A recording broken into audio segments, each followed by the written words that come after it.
नमस्कार। टुडे हिमाचल में आपका बहुत बहुत स्वागत है। मैं हूं आपके साथ भावना रेनॉल्ड और चलिए देखते हैं शाम की बड़ी खबरों को फटाफट।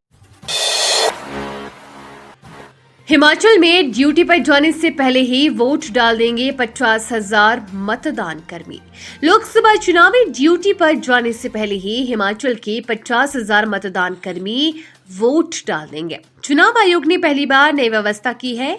अब तक मतदान कर्मियों को बैलेट पेपर दिए जाते थे और मतदान केंद्र पर पोस्टल बैलेट से वोट डालते थे। मतदान से पूर्व प्रशिक्षण के दौरान कर्मचारी राजपत्रित अधिकारी से स्वप्रमाणित घोषणा पत्र का सत्यापन कर मतदान करेंगे। राज्य निर्वाचन विभाग कार्यालय में मंगलवार को मीडिया कर्मियों के लिए आयोजित कार्यशाला में मुख्य निर्वाचन अधिकारी मनीष गर्ग ने ये जानकारी दी।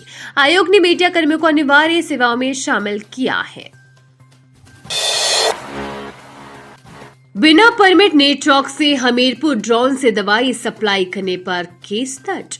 बिना परमिट ड्रोन के जरिए नेटवर्क से हमीरपुर के लिए दवाइयां सप्लाई करने पर सदर थाना हमीरपुर में मामला दर्ज किया गया है।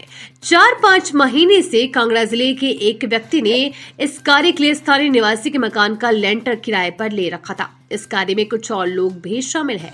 पुलिस को मंगलवार को सूचना मिली है कि गाहलिया गांव में एक निजी स्कूल के पास ड्रोन गिरा हुआ है। एसएचओ हमीरपुर हरीश गुलेरा के नेतृत्व में पुलिस की एक टीम मौके पर पहुंची। स्थानीय लोगों ने पुलिस को बताया कि गिरे हुए ड्रोन को अभिषेक नाम का व्यक्ति अपने साथ गांव घनाला स्थित अपने निवास स्थान पर लेकर चला गया है।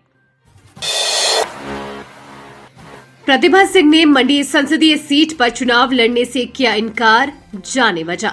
हिमाचल प्रदेश कांग्रेस अध्यक्ष प्रतिभा सिंह ने मंडी संसदीय सीट से लोकसभा चुनाव लड़ने से इनकार कर दिया है।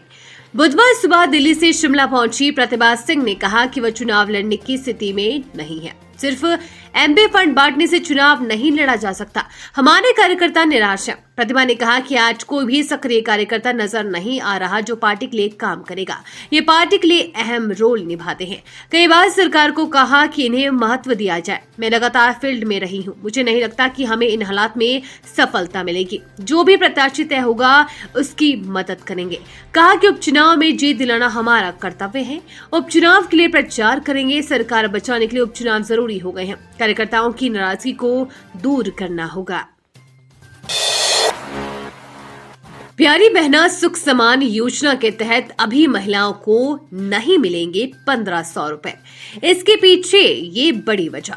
लोकसभा चुनाव और विधानसभा उपचुनाव के लिए जारी आदर्श चुनाव आचार संहिता के कारण अब प्रदेश में इंदिरा गांधी प्यारी बहना सुख समान निधि योजना के फॉर्म नहीं भरे जा सकेंगे। चुनाव आयोग का साफ निर्देश है कि जिस योजना या कार्य में नए लाभार्थियों को जोड़ा जाना है उसे शामिल नहीं किया जा सकता। ऐसे में सुक्खू सरकार द्वारा लोकसभा चुनाव से ठीक पहले महिलाओं को 1,500 रुपए प्रदान करने की घोषणा और योजना को अधिसूचित करने के बाद नए लाभार्थियों को 6 जून का आदर्श चुनाव आचार संहिता समाप्त होने के बाद ही लाभ मिल सकेगा। 9वीं से 12वीं कक्षा वाले स्कूलों में बनेंगे करियर काउंसलिंग और गाइडेंस सेल। हिमाचल प्रदेश के 9वीं से 12वीं कक्षा वाले सरकारी स्कूलों में करियर काउंसलिंग और गाइडेंस सेल गठित किए जाएंगे। स्कूलों में अब पढ़ाई के साथ साथ विद्यार्थियों को भविष्य की राह चुनने में भी मदद की जाएगी। विद्यार्थियों को प्रोत्साहित करने के लिए स्कूलों में प्रमुख व्यक्तित्व और उच्च अधिकारी बुलाए जाएंगे। उच्च शिक्षा निदेशालय ने इस बाबत सभी जिला उपनिदेशकों को लिखित निर्देश जारी कर दिए हैं। निदेशक डॉक्टर अमरजीत कुमार शर्मा ने इस बाबत जल्द कार्यवाही करते हुए निदेशालय को सूचना देने के लिए कहा है। खुशखबरी, कोविड काल में बंद हुए एचआरटीसी के 10 रूट पर फिर दौड़ती दिखेंगी बसें, ग्रामीणों को मिलेगा फायदा। पिछले 2 साल से बंद हिमाचल पथ परिवहन निगम के 15 बस रूटों में से 10 रूट निगम के अधिकारियों ने आरंभ कर दिए हैं। ये रूट कोविड काल के दौरान नियमों का हवाला देकर बंद किए गए थे।